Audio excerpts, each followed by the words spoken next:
देखो, आप देख रहे हैं ताराचंद क्लासेस। लास्ट क्लास में हमने देखा था लोक प्रशासन और निजी प्रशासन में क्या समानताएं हैं। ठीक है, आपको एक चीज़ अच्छे से समझ आ गई थी कि लोक प्रशासन जो है वो जनहित के लिए कार्य करता है, पब्लिक वेलफेयर के लिए कार्य करता है। लेकिन निजी प्रशासन जो है स्वयं के लाभ के लिए यानी कि सेल्फ इंटरेस्ट के लिए कार्य करता है। ठीक है, और दोनों ही प्रशासन में एक गोल होता है, हर किसी का एक उद्देश्य होता है जिसको प्राप्त करने के दोनों के जो तरीके हैं वो लगभग समान होते हैं। ठीक है, अब उसी चीज़ को हम कंटिन्यू करते हैं, यानी कि अब हम देखेंगे लोक प्रशासन तथा निजी प्रशासन में कुछ असमानताएं हैं। एक चीज़ आपको अच्छे से समझ लेनी है कि चाहे कितना भी हो जाए, लोक प्रशासन और निजी प्रशासन में कितनी भी असमानताएं लगभग मेल खाएं। ठीक है, पहले के मुकाबले में तो बहुत चीज़ें डिफरेंट रहती थी, लेकिन आज के टाइम में भले प्राइवेट सेक्टर जो है यानी कि निजी प्रशासन जो है इसी की क्वालिटी को गवर्नमेंट सेक्टर अपना रहा है, यानी कि लोक प्रशासन में प्राइवेट जैसी चीज़ों को अपनाया जा रहा है धीरे धीरे। लेकिन कहीं ना कहीं लोक प्रशासन हमेशा अलग रहेगा, उसकी मौजूदगी हमेशा रहेगी, उसके काम करने के तरीके कुछ अलग हैं और प्राइवेट सेक्टर के काम करने के तरीके अलग हैं। ठीक है, ओके, चलिए इसको धीरे धीरे आपको इस जो मैंने अभी बोला है वो आपको धीरे अभी समझ आएगा। चलो इसको देखते हैं, लोक प्रशासन तथा निजी प्रशासन में क्या असमानता है। पहला, चलो फर्स्ट पॉइंट पढ़ रहे हैं कि लोक प्रशासन में किसी नीति का निर्धारण सार्वजनिक हित के लिए किया जाता है, पब्लिक वेलफेयर के लिए किया जाता है। लेकिन निजी प्रशासन की नीति का निर्धारण मुख्य आधार आर्थिक या व्यक्तिगत लाभ के लिए यानी कि निजी लाभ के लिए किया जाता है। ये सिंपल सा तो है, ये डेफिनेशन से निकल आएगा, है ना। दूसरा पॉइंट पढ़ रहे हैं हम, लोक प्रशासन में कानून सभी के लिए समान रूप से लागू किया जाता है। ठीक है, जो रूल्स बनाए जाएंगे वो सभी के लिए समान तौर पर प्रभावित होंगे, यानी कि समान तौर पर लागू किया जाएगा। ठीक है, कोई भी कार्य कानून के विपरीत नहीं किया जा सकता। ठीक है, निजी प्रशासन में कार्य करने के लिए प्रबंधन पूरी तरह से स्वतंत्र होते हैं, वे अपनी इच्छा से किसी भी व्यक्ति पर कृपा दृष्टि रख सकते हैं। कहने का मतलब ये है यहाँ पर अगर कोई रूल्स बना दिया गया, ठीक है, जैसे कोई लॉ बना दिया गया, कोई कानून बना दिया गया, तो सबके लिए वो क्या इक्वल हैं, समान तौर पे लागू होंगे। अगर कोई उसका वायलेशन कर देता तो उसकी पनिशमेंट भी होगी। लेकिन निजी प्रशासन में ऐसा नहीं, अगर कोई रूल बना दिया गया, ठीक है, वो ज़रूरी नहीं है कि वो इक्वली सब पे वो लागू होगा।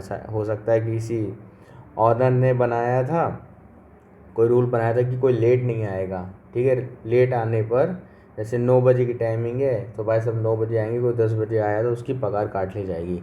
लेकिन कंपनी का कोई मेन बंदा है, सीईओ है, कोई मेन बंदा है जो ऑर्गेनाइजेशन को चलाने में बहुत उसके बिना काम नहीं चल सकता। अगर वो बंदा लेट आएगा, हाँ उसको इग्नोर कर देंगे। कोई वॉयलेशन भी कर देता है, वो लॉ भी तोड़ देता है, तो उसको इग्नोर कर दिया जाता है प्राइवेट सेक्टर के अंदर कि हटाओ। चलो आगे देखते हैं। आई होप आपको समझ आ गया होगा। किसी को चीज़ ना समझ आई हो तो वो कमेंट कर दिया करो। ठीक है, समझ आया। यानी कि लोक प्रशासन में जो रूल बना है वो इक्वलिटी से सब पे लाइबल है, यानी कि सबको समान तौर पे उसे मानना पड़ेगा।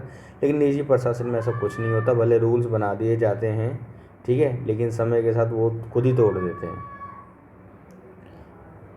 ओके, लोक प्रशासन स्थायी रहता है। ठीक है, लोक प्रशासन क्या स्थायी रहता है, फिक्स रहता है। लोक प्रशासन के कर्मचारी सेवा भी स्थायी रहती है। इसमें लोक कर्मचारी को नौकरी से निकालना आसान नहीं होता, यानी कि जो लोक प्रशासन के अंदर यानी कि गवर्नमेंट सेक्टर के अंदर जो एम्प्लॉय जो कर्मचारी होते हैं उनको निकालना इतना आसान नहीं होता, उनका एक प्रोसेस होता है, तब जाके उनको हटाया जा सकता है। वैलिड और ठोस सबूत के आधार पर उसे निकाला जा सकता है। निजी प्रशासन के क्षेत्र में कार्यरत कर्मचारी को अपनी सेवा के स्थायित्व का कोई आश्वासन नहीं रहता, यानी कुछ भी फिक्स नहीं है प्राइवेट सेक्टर के अंदर। हाँ भाई निकाल देंगे, आज आपने अच्छे से काम करते रहे, एकदम से पता नहीं क्या सपना है, बॉस को कल निकाल देगा, कुछ भी कंफर्म नहीं है, यानी कि प्राइवेट सेक्टर के अंदर। लेकिन ये बात पूरी तरीके से भी सही नहीं है, आप एक तरह से ऐसे भी समझ सकते। अगर आप कंपनी के बहुत मेन एम्प्लॉई हो, बहुत ही ज़्यादा वैल्यूबल पर्सन हो, ठीक है, चाहे आपका पद कैसा भी हो, लेकिन बहुत वैल्यूबल पर्सन हो आप कंपनी के लिए, ठीक है। ओके, तो वो कंपनी निकालेगी नहीं, आपको सोच में पड़ सकती है। प्राइवेट सेक्टर में हमेशा याद रखना, हमेशा अपनी एक वैल्यू बनाओ, ठीक है, कोई नहीं हटा सकता, ठीक है। निजी प्रशासन के क्षेत्र में इसलिए बोला गया है कि कोई स्थायित्व नहीं होता, कोई आश्वासन नहीं है, कभी भी हटा सकते हैं। वो बैल बुद्धि होते हैं ऑनर लोग, उनका कुछ नहीं कह सकते, जिनको ना समझी में कोई भी स्टेप उठा लेते हैं। लेकिन हमेशा एक बात ध्यान रखो, आपकी वैल्यू है, ठीक है, तो कोई आपको हटा नहीं सकता, इसलिए प्रोडक्टिविटी बनो। चलो, तो इस बात से कभी घबराना नहीं कि प्राइवेट सेक्टर है ये वो है, हमेशा वैल्यूबल रहोगे तो कोई नहीं हटा सकता। आगे बढ़ते हैं।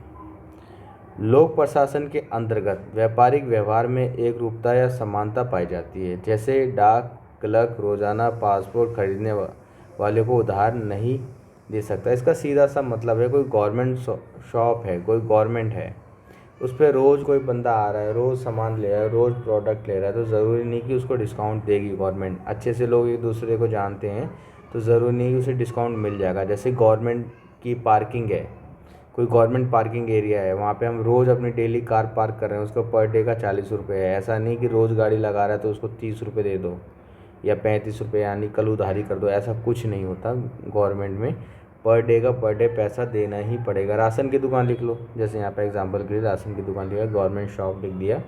राशन की दुकान पे जाओ, भले राशन आपको बहुत सस्ता मिल रहा हो, चाहे जैसा भी मिल रहा हो, लेकिन उधारी नहीं होती, ठीक है। सरकारी दारू की दुकान पे चले जाओ, चाहे आपने रोज़ बोतल खरीदते हो, रोज़ सुबह शाम खरीदते हो, हज़ारों में पैसों की खरीदते हो, कोई फ़र्क नहीं पड़ता, पैसे तो देने पड़ेंगे। लेकिन कोई ये बात सुन के चले मत जाना, हानिकारक है सेहत के लिए, ठीक है। इसका सीधा सा लॉजिक यही है कि गवर्नमेंट की जो सर्विस है, ठीक है, वो अगर वो गवर्नमेंट सर्विस पब्लिक को दे रही है, तो उसका जो पैसा जो वो बनता है ना, वो लेंगे, वो किसी भी प्रकार का कोई डिस्काउंट वगैरह नहीं, ठीक है ना। ओके, तो वहाँ पैसा तो जाएगा। अब तुम सोचो कि कंपनी क्रेडिट कार्ड दे देती है, वो देखो वो बात अलग है, लेकिन गवर्नमेंट को तो अपना पैसा मिल गया ना। गवर्नमेंट को पैसा चाहिए, उधारी नहीं होगी, सीधी बात, पैसा चाहिए। भले किसी बैंक ने क्रेडिट कार्ड आपको दे दिया, आप उसके इंस्टॉलमेंट आप चुका रहे हो, वो तुम्हारी सरदर्दी, तुम चुकाते रहो, लेकिन गवर्नमेंट को तो अपना फुल अमाउंट मिल गया ना, बात खत्म। इसलिए, ठीक है, तो सीधा लॉजिक यही है। लेकिन प्राइवेट सेक्टर में ऐसा नहीं है। निजी प्रशासन में पक्षतापूर्ण व्यवहार किया जा सकता है, वन साइडेड बिहेवियर किया जा सकता है, सीधा सा मतलब है। कभी कभी कुछ वर्ड जुबान पे नहीं आते हैं। निजी प्रशासन में वन साइड बिहेवियर किया जा सकता है।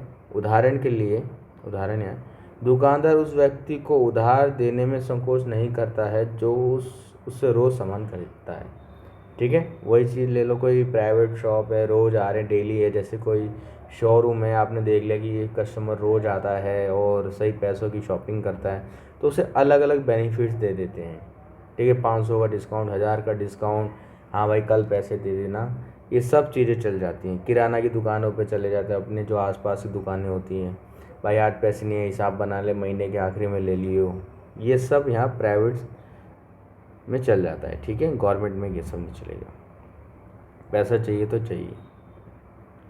5th पॉइंट पढ़ रहे हैं, अब 5th पे हम, ठीक है। लोक प्रशासन में प्राग का मतलब आमतौर पर, लोक प्रशासन में आमतौर पर शासन का एक अधिकार होता है, यानी कि 1 पर्सन, ठीक है, तथा उन कार्यों को कोई भी व्यक्ति घरेलू तौर पर नहीं कर सकता है, जैसे डाक, रेलवे आदि, या हॉस्पिटल सर्विस। अब हॉस्पिटल सर्विस प्रोवाइड करी जा रही है, ठीक है, या डीटीसी, अच्छा है, डीटीसी सर्विस को प्रोवाइड किया जा रहा है, गवर्नमेंट सर्विस है, तो कोई बस वाला ये नहीं कि अपनी फैमिली के मेंबर पर्सनली उस व्हीकल को इस्तेमाल कर ले, ऐसा नहीं, ठीक है, ऐसा बिल्कुल भी नहीं होगा। ओके, अब हॉस्पिटल की सर्विस भी है, सबको वो क्या कहते हैं, ओपीडी दिया गया है, गवर्नमेंट हॉस्पिटल खुले हुए हैं, तो वो चाहे अमीर हो चाहे गरीब हो, सब आ सकते हैं, इलाज करा सकते हैं, ठीक है, कोई ऐसी दिक्कत नहीं है, समझ रहे हो। या इससे अच्छा है डीटीसी का एग्जांपल आप दे सकते हो। डीटीसी बस जो गवर्नमेंट की बसेस हैं, ठीक है, उसको कोई ट्रांसपोर्ट की सर्विस हो गई बस की, तो उसको कोई भी ड्राइवर, कोई भी कंडक्टर अपने पर्सनल यूज़ के लिए इस्तेमाल नहीं कर सकता है, ठीक है। लेकिन निजी प्रशासन में इस प्रकार का एक अधिकार नहीं पाया जाता। एक ही वस्तु का उत्पादन अनेक व्यापारियों द्वारा किया जा सकता है। फॉर एग्जांपल वही है ट्रांसपोर्ट सर्विस, किसी कोई ट्रांसपोर्ट का काम करता है, उसकी बस सर्विस है, बस सर्विस दे रहा है, या कि उसका खुद का हॉस्पिटल है। ऐसा क्या हुआ कि उसने तबीयत खराब हुई, उसने पूरे फैमिली के बंदे घुसेड़ दिए, ठीक है, किसी नए लोगों को ले ही नहीं रहा, ठीक है, एम्बुलेंस का इस्तेमाल करना है तो अपने किसी निजी बंदे के लिए गाड़ी घुमा दी, तो ये सब यहाँ हो सकता है। बस सर्विस है, ठीक है, वो दिल्ली से आगरा या आगरा से लखनऊ कहीं भी चला रहा है, हो सकता है कहीं वेडिंग फंक्शन आ गया तो उस अपनी गाड़ी को अपने पर्सनल यूज़ के लिए भी इस्तेमाल कर सकता है, समझ रहे हो सकता है कि मन ही ना करे, नहीं चला रहा, ठीक है, ऐसा वैसे करते नहीं है ये लोग। चलो 6 पॉइंट, आई होप आपको ये दोनों चीज़ें समझ आ गई होंगी। यानी कि जो गवर्नमेंट की सर्विस है उस पर कोई बंदा अपना अधिकारी अपने पर्सनल यूज़ के लिए इस्तेमाल नहीं कर सकता, लेकिन यहाँ पे निजी प्रशासन में है, कोई व्यक्ति है, वो उसका बिजनेस चल रहा है, वो उसको पर्सनल यूज़ भी कर सकता है, ठीक है। ये सब लोक प्रशासन में योजनाओं का दृष्टिकोण सारी जनता का ही हित होता है, ठीक है, वही चीज़ हो गई, एक ही चीज़ को दोबारा तरीके से व्यक्तिगत ऐसे आपको सीखना चाहिए कि एक ही डेफिनेशन को 2-3 तरीके से कैसे लिख सकते हैं, या एक ही बात को किस तरीके से घुमा फिरा के लिख सकते हैं, जिससे आपके पॉइंट्स बढ़ते हैं। लेकिन ये आपको आदत तब आएगी जब आप अच्छे से प्रैक्टिस करोगे, लर्निंग करोगे, तो ये कला आपको भी आ जाएगी। अपनी बुक्स पढ़ोगे ना तो आपको अच्छे से समझ आएगा एक ही चीज़ को 2 तरीके से लिखा गया है, वही चीज़ें अच्छे से पढ़ोगे तो हो जाएगा ये सब। व्यक्तिगत प्रशासन में योजनाएं केवल थोड़े से व्यक्ति के हित के लिए ही होती है, यानी कि जो ज़्यादा पैसा देगा उसको वो चीज़ सर्विस मिल जाएगी। समझे कि नहीं समझे? समझ गए होगे, ठीक है। व्यक्तिगत प्रशासन में योजना केवल थोड़े से व्यक्ति, जैसे बिजनेस क्लास की टिकट्स होती हैं, जो जितना ज़्यादा पैसा देगा वो उतनी अच्छी तरीके से लेट के आराम से जाके घूम के आएगा, ठीक है ना। लोक प्रशासन में वित्तीय व्यवस्था से संबंधित निर्णय वित्तीय मंत्रालय ही लेगा, यानी कि जो बजट है, वो जो पैसा है, हमेशा बजट आएगा उसी के फाइनेंस डिपार्टमेंट होगा, वो डिसीजन लेगा, उसी के हिसाब से मनी का डिस्ट्रीब्यूशन होगा और उसी हिसाब से एक्सपेंस और सेविंग इन्वेस्टमेंट होगी। लेकिन निजी प्रशासन में कोई भी प्रशासनिक इकाई वित्तीय निर्णय स्वयं ले सकती है, यानी कि प्राइवेट सेक्टर का कोई अपना कोई एक सेपरेट नहीं है, यहाँ पे सब अपने अलग अलग हैं, ठीक है ना। हर प्रशासन अपने हिसाब से यहाँ पे क्या करता है, बजट बनाता है, उसको किस तरीके से खर्चा करना है यहाँ स्वयं निर्णय लिया जाता है, ठीक है। यानी कि ऑनर कह लो, ऑनर आए वही करेगा जो करेगा, डिपार्टमेंट नहीं है कोई, ऑनर ने बजट बना दिया, उसने गाइडलाइंस दे दी, यहाँ पे इतना इतना % खर्च होगा बस, और कोई उस पर कोई सवाल जवाब नहीं करेगा। लोक प्रशासन जन कल्याण के, ठीक है, 8 पॉइंट है, लोक प्रशासन जन कल्याण के कई कार्य संपादित करता है, जैसे पिछड़े हुए क्षेत्रों का विकास करना, स्वास्थ्य सेवा उपलब्ध कराना आदि। लेकिन निजी प्रशासन का उद्देश्य लाभ कमाना होता है, वह केवल वही वस्तुएं बनाता है, वह सेवाएं जिसमें केवल लाभ हो, ठीक है, समझ रहे हो कि हमेशा वो वही चीज़ें बनाएगा। जैसे कि यहाँ पे आश्रम, धर्मशालाएँ, बहुत सारी चीज़ें बनाए, हॉस्पिटल बना दिए, ठीक है, मोहल्ला क्लिनिक भी आप कह सकते हो। तो ये किस लिए बना रहे हैं, ताकि ज़्यादा से ज़्यादा लोगों को सर्विस दी जा सके। निजी प्रशासन में बहुत सारे होटल्स को बना दिया गया है टूरिस्ट प्लेस के पास। तो आपको क्या लगता है टूरिस्ट की सुविधाएं के लिए होता है? ऐसा बिल्कुल नहीं, होटल खोला गया है, जहाँ आश्रम भी वहाँ खुले, टूरिस्ट प्लेस पे आश्रम भी, लेकिन वहीं होटल भी खुल रहे हैं ताकि ज़्यादा से ज़्यादा प्रॉफिट हो सके, ठीक है। आपने देखा हो पेप्सी की बोतलें सेम रेट होता है, लेकिन प्लेसेस पे जाओगे, अगर आप प्राइवेट शॉप पे जाओगे तो उसके प्राइस बहुत हाई हो जाते हैं। यहाँ पे ना एग्जांपल से नहीं बैठ रहा, मेरा कहने का मतलब यहाँ पर है सीधा सा कि लोक प्रशासन में जो भी पॉलिसी सर्विस को बनाया जाएगा उसका ऑब्जेक्टिव क्या है, ज़्यादा से ज़्यादा पब्लिक वेलफेयर हो। लेकिन निजी प्रशासन का उद्देश्य ऐसा बिल्कुल भी नहीं होता, वह केवल वही वस्तुएं व सेवाएं बनाता है जिसको ज़्यादा से ज़्यादा लाभ हो। जैसे गवर्नमेंट हॉस्पिटल है, बहुत भीड़ है, ठीक है, तो समय पे शायद हो सकता है इलाज ना हो पाए, लेकिन प्राइवेट हॉस्पिटल्स हैं, पैसा फेंको फटाफट सब कुछ ठीक करने लग जाएंगे, जो बीमारी भी नहीं है वो भी लगा देंगे और उसका भी पैसा बना लेंगे। जो भी है, कहने का मतलब ये है कि जिसके पास समय कम है, जो जितना ज़्यादा पैसा देगा उसको उस हिसाब से यहाँ सर्विस मिलेगी उसी के लिए, और ये लोग भी उसी हिसाब से वही सर्विस क्रिएट करेंगे जिसमें इसको सबसे ज़्यादा पैसा मिले। जैसे कि होटल्स है, होटल्स बना देंगे, रूम है उसको बहुत अच्छे से सजाएंगे धजाएंगे, एकदम बढ़िया से शानदार तरीके से करेंगे, जी हजूरी करेंगे, बिल्कुल करेंगे, ठीक है, ताकि इनको ज़्यादा से ज़्यादा क्या हो, लाभ हो। अब जैसे कि टेलीफोन सर्विस है, इंटरनेट सर्विस है, ठीक है, हाँ इससे पब्लिक वेलफेयर तो हो रहा है, लेकिन जितना ये अच्छा अपने आप को करते जाएंगे, स्पीड वगैरह देंगे, उतना इनको क्या होगा, प्रॉफिट भी हो रहा है। जितने ज़्यादा कस्टमर्स बनेंगे उतना इनको प्रॉफिट होगा, जितना ये स्कीम अच्छी अच्छी लाएंगे उतना इनको प्रॉफिट होगा। हाँ कह सकते हैं इनकी कि कुछ पॉलिसी पब्लिक वेलफेयर के लिए होती है, लेकिन उनका मेन मोटिव क्या होता है, ज़्यादा से ज़्यादा बेनिफिट कमाना, मेन यही है। भले इतने सारे एग्जांपल समझ आए ना आए, भाड़ में जान दो, कोई दिक्कत नहीं। लोक प्रशासन की जो भी वस्तु बनेगी पब्लिक वेलफेयर के लिए, और प्राइवेट सेक्टर का जो भी बनाया जाएगा वो सिर्फ सेल्फ इंटरेस्ट के लिए, बस बात खत्म। अब निष्कर्ष इसमें ये है कि लोक प्रशासन और निजी प्रशासन का अंतर कम होता जा रहा है। इसका सीधा सा मतलब है कि पहले के टाइम से लेके अब तक लोक प्रशासन और निजी प्रशासन में जो डिफरेंस है ना, वो धीरे धीरे कम होता जा रहा है। इसका एक अच्छा खासा एग्जांपल आप ट्रेन के डिब्बे ले सकते हो। उसी ट्रेन, एक ही ट्रेन है, अलग अलग डब्बे बना रखे हैं। जिस पे पैसा कम है वो जनरल में चला जाए, जिस पे थोड़ा सा ज़्यादा है वो स्लीपर में चला जाए, जिस पे थोड़ा सा ज़्यादा है वो ए क्लास, 2 क्लास या एसी कोच इस तरीके से ले सकते हैं। यानी कि प्राइवेट सेक्टर के गुण दिख रहे हैं कहीं ना कहीं, लेकिन ऑथराइज यहाँ पर अभी भी गवर्नमेंट की है पूरी तरीके से, ठीक है। भले अंतर थोड़ा सा कम हो रहा है, लेकिन राइट अभी भी गवर्नमेंट का है। फिर भी ये सत्य है कि लोक प्रशासन की नीतियों तथा वातावरण मौलिक रूप से उसका अपना ही है, ठीक है। कहने का मतलब ये है, दोनों का जो बिहेवियर है ना वो अभी भी अलग है। गवर्नमेंट किस तरीके से काम करती है वो गवर्नमेंट का अपना नज़रिया आज भी एक जैसा ही है। भले ट्रेन है, भले उसमें अलग अलग डब्बे हैं, लेकिन प्राइस को कुछ इस हिसाब से रखा जाता है ताकि ज़्यादा से ज़्यादा बेनिफिट हो सके, ठीक है, ओके।